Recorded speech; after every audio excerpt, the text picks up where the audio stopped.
Kita menyadari bersama-sama bahwa ada hal-hal yang terkadang proses yang terjadi selama COVID-19 ataupun mungkin Januari 2020 sampai 31 Desember besok 2020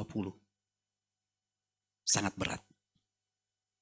Tetapi kita boleh menyadari bersama-sama bahwa apa yang sedang Tuhan siapkan bagi kita sebagai anak-anak Tuhan adalah Tuhan mau supaya kita semua menjadi pribadi-pribadi yang disertai oleh Tuhan.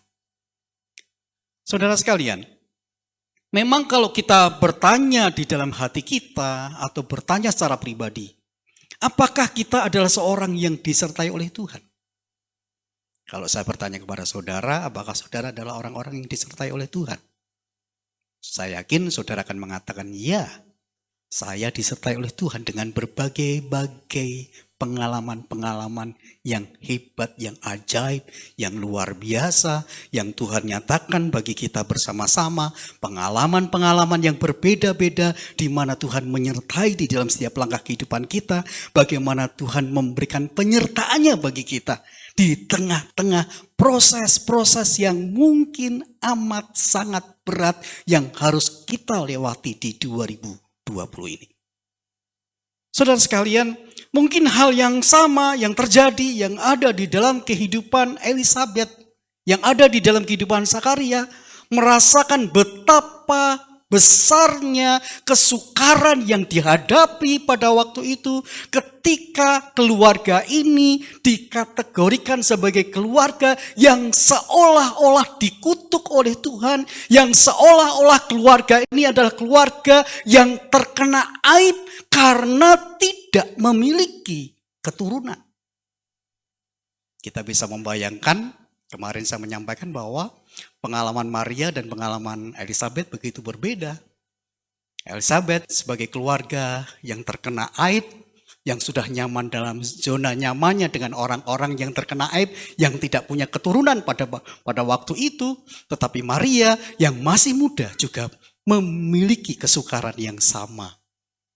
Nah saudara yang saya kasih di dalam Tuhan, ketika kita bersama-sama belajar mencoba untuk merenungkan kebenaran firman Tuhan hari ini, apakah saudara dan saya adalah pribadi-pribadi yang memang benar-benar bisa menikmati apa yang dikatakan Tuhan bagi Elisabet dan juga Zakaria, termasuk saudara adalah seorang yang disertai oleh Tuhan? Kalau kita adalah keluarga yang disertai Tuhan.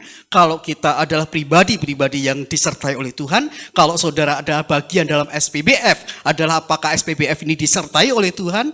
Kalau ini adalah bagian daripada keluarga besar Taman Safari Indonesia, apakah Taman Safari Indonesia adalah taman safari yang disertai oleh Tuhan? Kita bersama-sama merenungkan, saudara sekalian, ada 3 prinsip bagaimana kita bisa senantiasa disertai Tuhan. Yang pertama, kita akan melihat bahwa ketika kita bersama-sama ingin senantiasa disertai Tuhan, maka yang pertama kita harus mengikuti prosesnya Tuhan. Ada sebuah proses yang Tuhan berikan, izinkan terjadi atas kehidupan kita, kita mengikutinya dengan tetap percaya. Yang kedua, kita menuruti apa katanya Tuhan dengan kesungguhan, walaupun mungkin itu berbeda dengan keinginan kita. Yang ketiga, apakah saudara dan saya siap untuk menjadi pribadi yang senantiasa disertai oleh Tuhan ketika kita bersama-sama juga menikmati karyanya Tuhan dengan penuh pengharapan? Ketiga prinsip ini biarlah boleh menjadi bagian dalam hidup kita ketika kita mengakhiri 2020 ini. Nah saudara sekalian, mari kita akan lihat yang pertama-tama. Melihat yang pertama, bagaimana Zakaria dan Elisabet disertai oleh Tuhan karena mereka adalah keluarga yang mengikuti prosesnya Tuhan dengan tetap percaya. Saya yakin saudara sekalian, proses yang terjadi di dalam kehidupan Zakaria dan Elisabet, sekali lagi yang saya katakan, begitu berat dan begitu sukarnya. Cukup lama menantikan seorang anak. Cukup lama mereka dicap sebagai sebuah keluarga yang terkena kutuk, yang terkena aib karena tidak memiliki keturunan, saudara sekalian.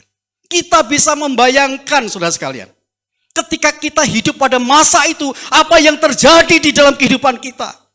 Sampai pada titik Tuhan menyatakan rencana yang besar, keajaiban yang besar terjadi dalam kehidupan keluarga Zakaria ini, saudara sekalian.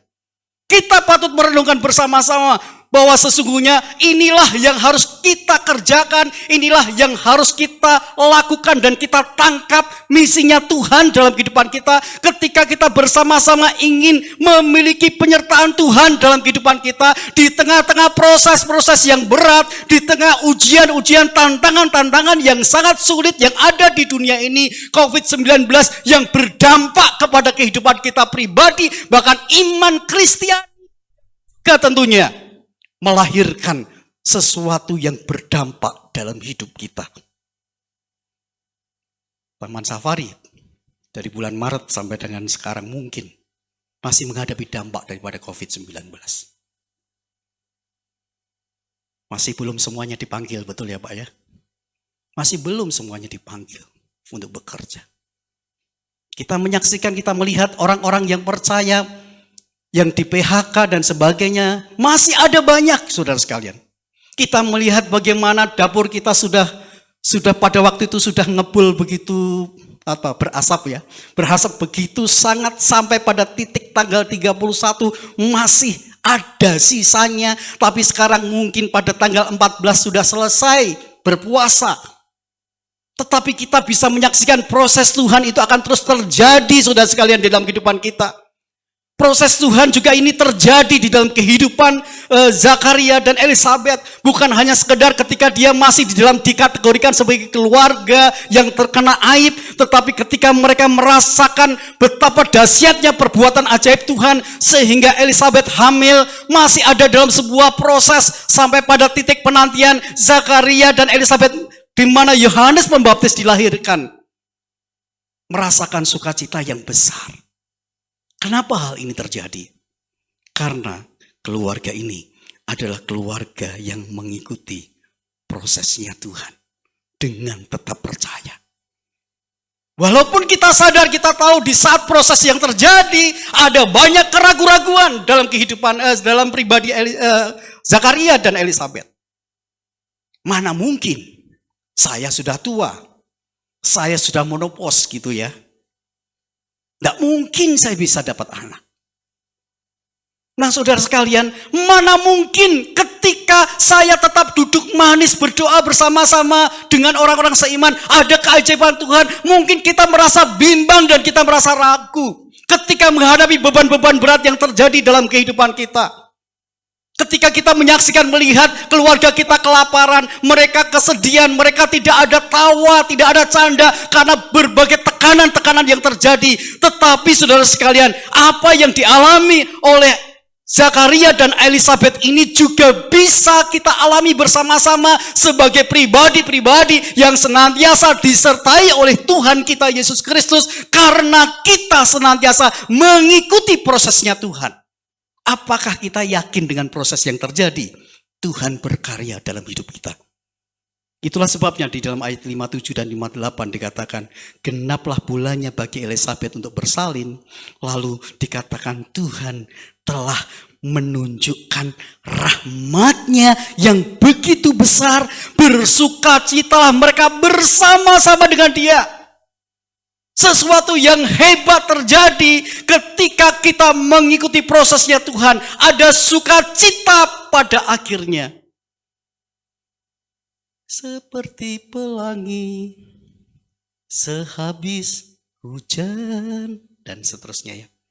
Ketika hujan turun, kita bisa menyaksikan, melihat akhirnya ada pelangi. Ada sesuatu yang indah. Tidak selamanya, kata Krisa, mendung itu kelabu. Apakah kita yakin? Kalau Kristus saja yakin seperti itu secara dunia, kita sebagai orang-orang percaya seharusnya menyadari dan meyakini sedang terjadi apakah di dalam kehidupan kita hari ini adalah sebuah proses yang Tuhan izinkan. Apakah kita tetap mengikuti prosesnya Tuhan sampai keajaiban Tuhan terjadi, kita merasakan sukacita ketika kita tetap percaya bahwa Dia Allah yang menggenapi janjinya. Yang kedua, saudara, kita bisa melihat di dalam ayat yang ke-59 sampai 63. Saudara sekalian, inilah yang dialami oleh Zakaria dan Elisabet. Dia menjadi keluarga yang disertai oleh Tuhan, bukan hanya sekedar mengikuti prosesnya dengan tetap percaya, tetapi juga menuruti apa katanya Tuhan dengan kesungguhan. Ayat 59, mereka hendak menamai dia Zakaria menurut nama bapaknya. Lalu ayat 60, jangan, ia harus dinamai Yohanes. Lalu ayat yang 63, namanya adalah Yohanes. Saudara sekalian, dalam keturunan bangsa Yahudi pada waktu itu, anak laki-laki adalah anak yang terbaik menurut mereka. Mereka akan bersukacita bersama-sama kalau anak laki-laki itu lahir. Semua sanak saudaranya akan berkumpul, mereka akan bersukacita. Mereka akan bersendagurau, mereka akan bernyanyi-nyanyi begitu hebat dan luar biasa. Mereka menantikan apakah anak yang dilahirkan oleh Elisabet ini adalah laki-laki. Biasanya kalau anak itu adalah perempuan, mereka yang berkumpul bersama-sama pada titik akhir mereka akan meninggalkan secara diam-diam. Jadi kaum wanita itu kaum yang terabaikan pada waktu itu, sudah sekali. Karena anak laki-laki. Sama ya, mungkin orang-orang suku Batak harus laki-laki. Kalau masih wanita, laki-laki pokoknya gitu. Baik itu yang pertama, yang kedua, yang ketiga, wanita mengejar terus sampai laki-laki. Jangan takut Pak Marulam. Sama dengan orang-orang Chinese ya, karena mereka adalah penerus keturunan. Jadi kalau orang Chinese itu juga kalau anaknya perempuan nanti marganya hilang. Jadi marga saya ini nanti hilang. Jadi saya Ciam itu nanti akan hilang karena saya wanita. Mereka akan mendapatkan pria-pria yang lain. Jadi nama bapaknya prianya. Nah saudara, ini yang terjadi saudara sekalian. Tetapi saudara sekalian, ketika pada akhirnya sesungguhnya mereka akan menamakan anak yang pertama adalah menamakan seperti nama bapaknya. Sehingga dikatakan anaknya seharusnya namanya Zakaria. Tidak, jangan Zakaria. Ada satu perdebatan yang sangat panjang. Keluargamu tidak ada yang namanya Yohanes, nggak boleh kamu memakai nama Yohanes. Yohanes bukan keturunan kita, tapi namanya harus Zakaria. Kata Elisabet, kata malaikat Tuhan untuk menamakan Yohanes. Dan pada titik akhir, ketika Zakaria menuliskan namanya adalah Yohanes. Berkat Tuhan terjadi. Akhirnya Zakaria terbuka mulutnya dan bisa berbicara. Saudara sekalian, 9 bulan mengandung.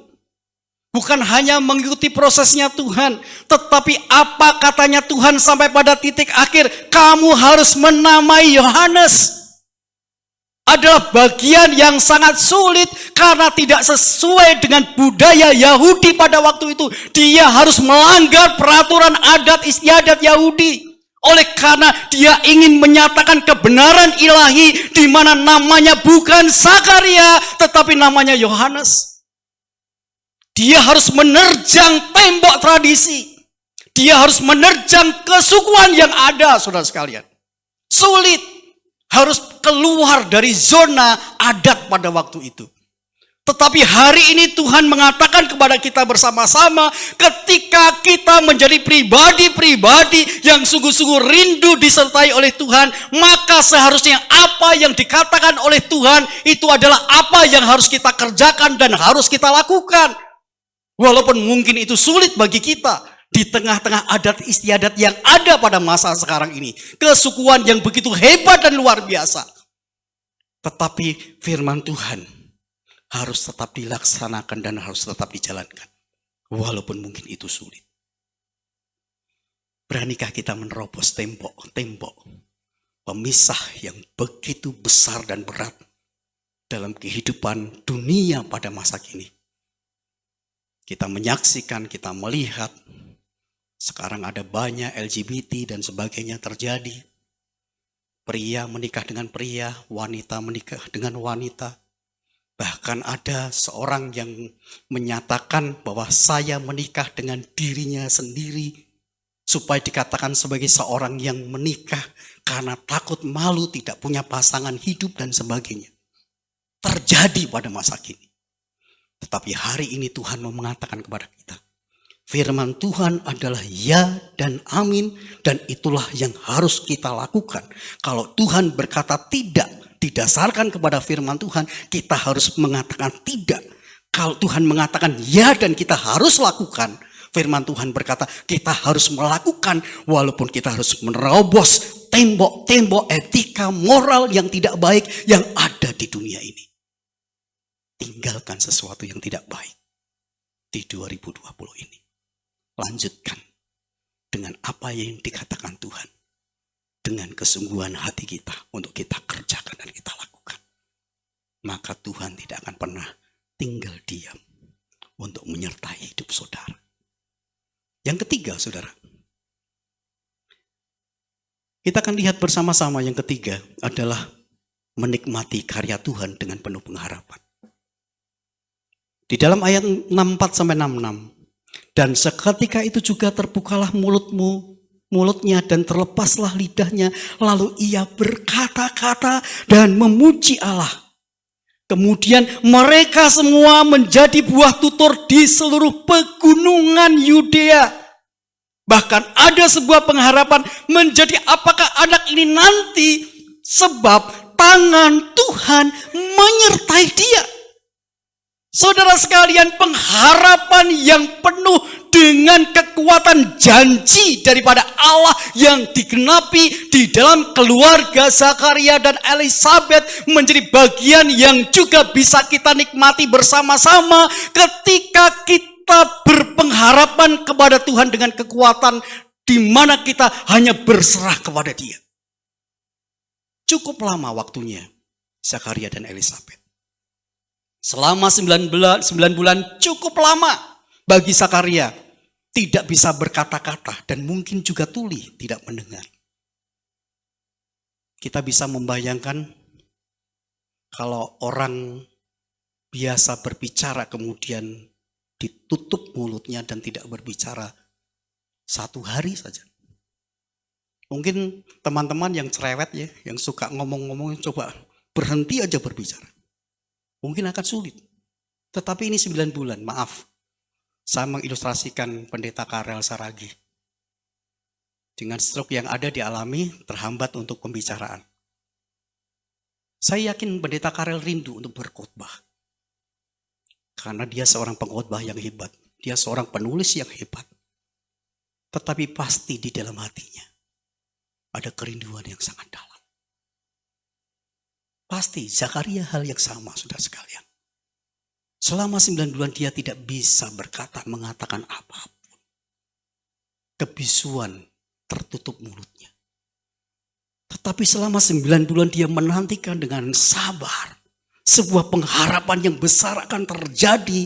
Karya keajaiban Tuhan akan terjadi pada saat Yohanes Pembaptis dilahirkan menjadi pembuka jalan bagi orang-orang yang bertobat pada waktu itu sebelum Yesus tampil sebagai pelayan Tuhan. Betapa luar biasanya yang terjadi ketika pengharapan itu digenapi, pada akhirnya apa yang terjadi? Buah tutur di seluruh pegunungan Yudea. Mereka menyampaikan kabar sukacita, kabar yang luar biasa. Mereka terheran-heran dengan keajaiban Tuhan. Betapa dahsyatnya ketika kita menjadi buah tutur yang baik di seluruh pegunungan Pangrango. Sebagai orang-orang yang sungguh-sungguh menikmati cintanya Tuhan Yesus Kristus. saudara disertai oleh Tuhan. Betapa bangganya ketika saudara dan saya di Taman Safari Indonesia menjadi buah tutur bahwa saudara adalah seorang karyawan Kristen yang baik, yang dapat memberikan buah rohani yang terbaik, yang menjadi kesaksian buah tutur yang baik, bukan sesuatu yang terburuk. Buah tutur itu ada dalam hidup saudara. Luar biasa, saudara. Bahkan Tuhan sudah mengatakan, menjadi apakah anak ini nanti? Sebab tangan Tuhan menyertai. Ketika tangan Tuhan menyertai dalam kehidupan saudara sekalian, maka kita akan menjadi saksi-saksi yang terbaik, pembuka jalan bagi keselamatan banyak orang. Karena saudara semua adalah pribadi-pribadi yang telah merasakan karya keajaiban Tuhan dari dulu sekarang sampai selama-lamanya. Biarlah itu boleh menjadi kehidupan pribadi saudara dan keluarga kita, secara khusus SBBF dan Taman Safari Indonesia. Supaya pada akhirnya ketika saudara menjadi orang-orang yang disertai oleh Tuhan, buah tutur penyertaan Tuhan itu ada di mana-mana. Karena saudara hidup dalam keteguhan. Tuhan akan menuntun hidup saudara. Dan biarlah ketika saudara mengakhiri tahun ini, biarlah kita tetap senantiasa disertai Tuhan di dalam langkah-langkah kehidupan kita. Dia yang sudah menyertai dari Januari sampai Desember ini, yakinlah dia akan menyertai hidup saudara. Tetapi ingat, ikuti prosesnya Tuhan. Ingat, turuti apa katanya Tuhan. Dan ingat, nikmatilah karyanya Tuhan dengan keajaiban-keajaiban yang tidak pernah dipikirkan dalam kehidupan kita.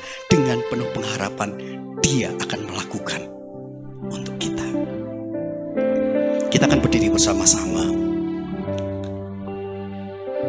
Tuhan menuntun hidupmu, biarlah menjadi penyerahan hidup kita bersama-sama hari ini.